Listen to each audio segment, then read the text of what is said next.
My favorite tools are sticky notes and Sharpie pens. With these, you can have lots of ideas together. And this sort of collaborative idea making actually is shown to bring you to better solutions. But it's also been proven that teams and companies often don't select those best solutions and move forward with them. So that's why it's important to broaden that skill set to include fuzzy project management and idea management. These are things I practice. So I use this squiggly and multi-headed arrow to communicate that I have a range of tools, which includes mechanical engineering, fuzzy project management, design of the user experience, product strategy, and most deeply I have the innovation skill set, which some people call design thinking. This is a collection of methods and techniques that can be used as part of a team or as an individual to further your innovation project by helping you get more inspired, have better ideas, and then conduct experiments with users and stakeholders so that you can move these projects along. The result are solutions, meaning products, services, features that are more user desirable, more technically appropriate, and more viable as a business. Sounds like success. Prototyping. It's what comes after Post-its. I'm sure you've come out of a meeting where there are lots of brightly colored Post-its on the wall, only to see those ideas and intentions evaporate at an alarming rate.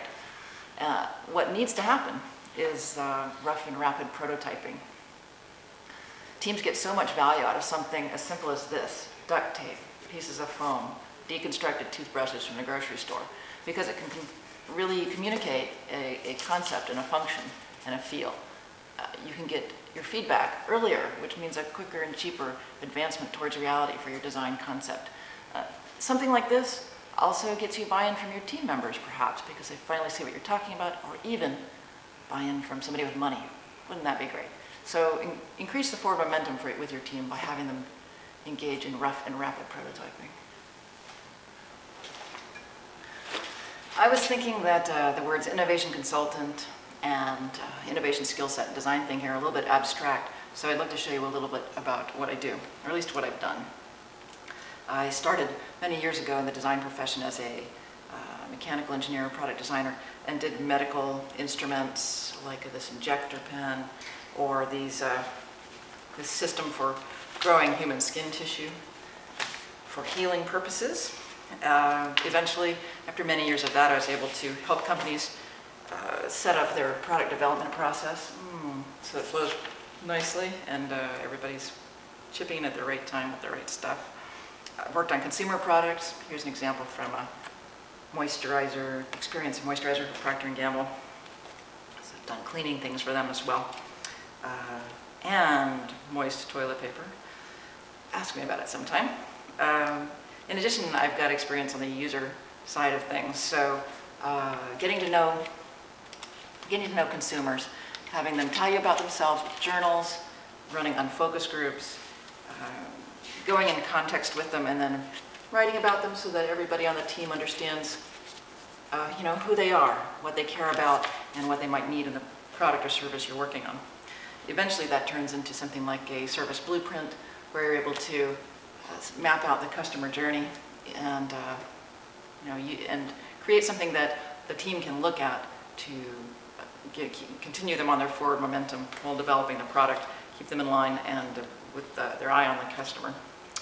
Everybody, I guess, here has worked on websites, so I've done my bit of user design for websites. And I also have been doing this long enough that now I also do corporate training, facilitate team sessions, workshops around ideation and prototyping. I have a plethora of diagrams to draw on to explain the process and step people along through it when coaching them. And I've also done things like benchmark innovation. This is a report for the Irish government that I did last year, where I was looking at their food and drink sector and comparing it to the international competition, pointing out places that they could grow. So I've done some fun things in this and gotten plenty of variety. Right now, this summer, I am enjoying working on a curriculum for business school, and it's around innovation management. It'll be about 6 courses. And the other thing I need to kick butt on right now is an innovation portal. So I don't exactly know what it is yet, but I'm supposed to be working on it. Any ideas are welcome. So wanted to say, how do I want to connect to Santa Cruz? And I think there's 2 things. In the area of connecting to the people, I'd like to share my design thinking and innovation skills, maybe by doing some training sessions and things like that, because I'd love us to have a shared vocabulary. And I also think that they help people create businesses. As well, I think I can facilitate, using these same innovation skill set, facilitate some direction finding meetings that several people and groups seem to be wanting to have right about now. So Santa Cruz is an interesting place to be this year. As far as business, I can certainly parse out different parts of my experience and skills to help in different ways with companies, whether it's about knowing their customers, plotting out their user experience, or thinking about the engineering, or just completely designing a product or service or features of it for them. Sometimes this comes in small chunks, like facilitating a day-long workshop and then prototypes that follow that so they can really move their ideas along. And sometimes it comes in long project management sort of interactions. So I look forward to meeting more people here and connecting. Bye.